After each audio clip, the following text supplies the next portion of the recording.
গরম গরম crispy layer ডিম পরোটা শুনলেই যেন মুখে জল এসে যায়। হ্যালো এভরিওয়ান, আসসালামু আলাইকুম। আজকে আমি দেখাবো কিভাবে খুব সহজ উপায়ে বাড়িতে বানাতে পারেন হোটেল স্টাইলে মজাদার লেয়ার ও ডিম পরোটা। সকালের নাস্তা হোক বা বিকালের নাস্তা, এই রেসিপি হবে সবার ফেভারিট। চলুন তাহলে শুরু করা যাক আজকের দারুণ এই রেসিপিটা। প্রথমে একটা বোলের মধ্যে নিয়ে নিয়েছি 2 কাপ পরিমাণ ময়দা, চাইলে এখানে আটা নেওয়া যাবে।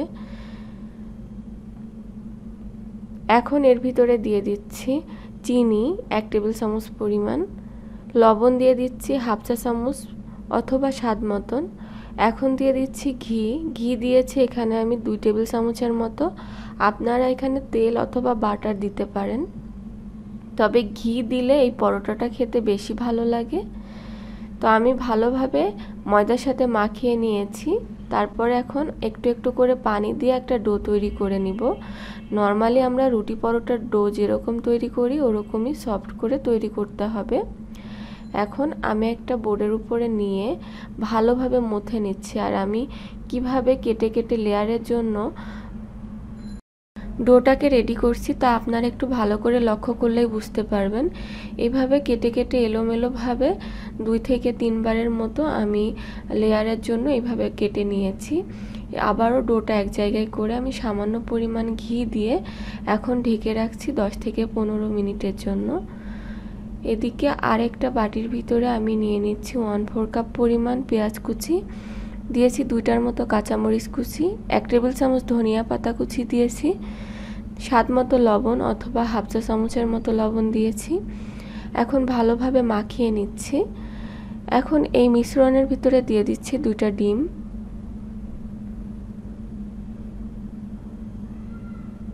এই ডিমটাকে মিশ্রণের সাথে খুব ভালোভাবে মিশিয়ে নিতে হবে। তো মেশানো হয়ে গিয়েছে, এখন আমি একটা সাইডে রেখে দিচ্ছি। আর যে ডোটা রেস্টে রেখেছিলাম এই ডোটা কিন্তু আমার রেডি হয়ে গিয়েছে। এখন সামান্য একটু ময়দা নিয়ে ডোটা পুরোপুরি নিয়ে আমি বড় একটা রুটি বেলে নিব। তো বড় একটা রুটি বেলে নিয়েছি। আর রুটিটা খুব বেশি পাতলা আবার খুব বেশি মোটা হবে না। উপর থেকে আমি আবারও সামান্য পরিমাণ ঘি দিয়ে দিলাম।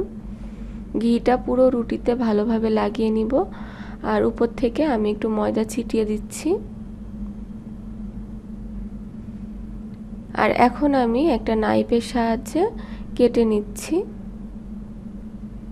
তো পছন্দ মতো শেপ দিয়ে আমি কেটে নিচ্ছি। আর কিভাবে কেটেছি একটু ভালো করে লক্ষ্য করলেই বুঝতে পারবেন। আর এখন হচ্ছে ভাঁজ দেওয়ার পালা। খুবই সহজ, আপনারা একটু ভালো করে দেখলেই বুঝতে পারবেন আমি কিভাবে ভাঁজগুলো দিয়ে নিচ্ছি। তো এই একইভাবে আমি সব ভাঁজগুলোকে দিয়ে নিব। দেখতেই পেলেন 2 কাপ ময়দা থেকে আমার 6টার মতো পরোটা তৈরি হবে। তো এই ভাঁজগুলো দিয়ে নেওয়া শেষে আমি একটা একটা করে এইভাবে বেলে নিব। তো হয়ে গিয়েছে। এখন আমি চুলায় একটা প্যান বসিয়ে পরিমাণ মতো তেল নিয়েছি। আর এই তেলটা গরম হয়ে গেলে এর ভিতরে আমি পরোটাটা ছেড়ে দিয়েছি।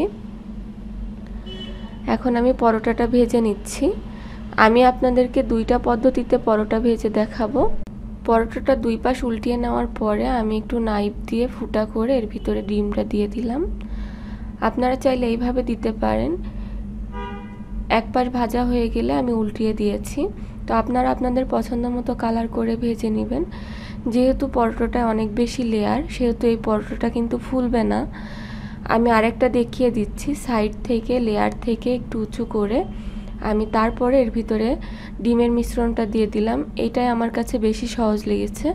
আপনারা চাইলে কিন্তু এইভাবেই পরোটাটা তৈরি করতে পারেন।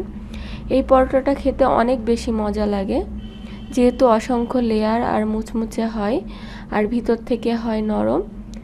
তো আমার আজকের রেসিপি আপনাদের কাছে কেমন লাগলো কমেন্ট করে জানাবেন। আর এরকমই সহজ সহজ রেসিপি পেতে আমার চ্যানেলটি সাবস্ক্রাইব করে আমার পাশেই থাকবেন। আজ আমি এখানেই বিদায় নিচ্ছি। দেখা হবে অন্য কোনো রেসিপিতে। আল্লাহ হাফেজ।